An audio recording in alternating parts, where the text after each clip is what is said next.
৩০শে June lift ছাড়াই চালু হওয়ার কথা ছিল পিরোজপুর ২৫০ শয্যার জেলা হাসপাতালের কার্যক্রম, কিন্তু নির্দিষ্ট এই তারিখে উদ্বোধন না হওয়ায় সাধারণ চিকিৎসা প্রত্যাশীদের ভেতরে দেখা দিয়েছে ক্ষোভ। কর্তৃপক্ষ বলছে পর্যাপ্ত ফার্নিচারের অভাবে নির্দিষ্ট সময়ে উদ্বোধন করা সম্ভব হয়নি। তরিকুল ইসলামের তথ্য ও ছবিতে প্রতিবেদন।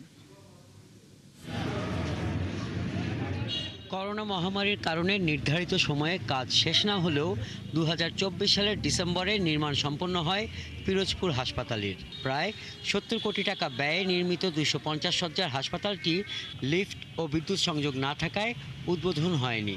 ৩০শে জুনের মধ্যে লিফট ছাড়াই চালু হবার কথা ছিল হাসপাতালটির। এর ৪টি ফ্লোরে চিকিৎসা সেবা কার্যক্রম চালুর সিদ্ধান্ত নিয়েছিল কর্তৃপক্ষ, কিন্তু পর্যাপ্ত ফার্নিচারের অভাবে নির্দিষ্ট এই সময়ে উদ্বোধন করা সম্ভব হয়নি বলে জানান জেলা সিভিল সার্জন। যথাসময়ে হাসপাতাল উদ্বোধন না হওয়ায় চিকিৎসা প্রত্যাশীদের ভেতরে দেখা দিয়েছে তীব্র ক্ষোভ। যত সময় উদ্বোধন না হওয়াতে তারা আবারও সেই দুর্ভোগ দুর্দশা থেকে অচিরেই মুক্তি পাবে না বলে আমরা আসলে খুবই নিরাশ হলাম।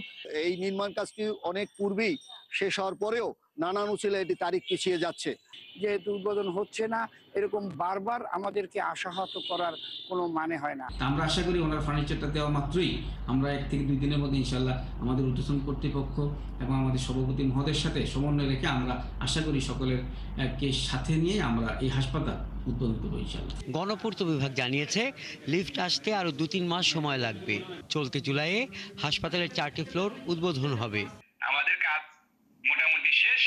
এটাও একটা কারণ হইতে পারে, এটাই যে কারণ সেইটা নাই, সম্ভাব্য ডেট দিছিল।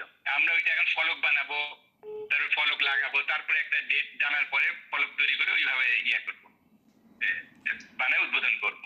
জুলাইয়ে হাসপাতালের কার্যক্রম শুরু হবে জানিয়ে এ বিষয়ে গৃহায়ন ও গণপূর্ত প্রতিমন্ত্রী বলছেন, হাসপাতালটির চিকিৎসক ও নার্স নিয়োগের পরিকল্পনা চলছে। জুনের 23 তারিখ বলা হয়েছে, জুন অথবা জুলাই।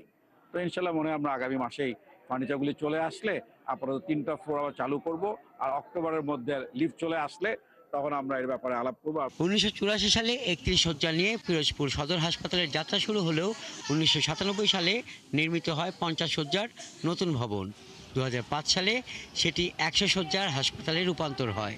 2017 সালে পিরোজপুরবাসীর জন্য 250 শয্যার আধুনিক হাসপাতাল নির্মাণের ঘোষণা দেওয়া হয়। হাসান আহমেদ, 71।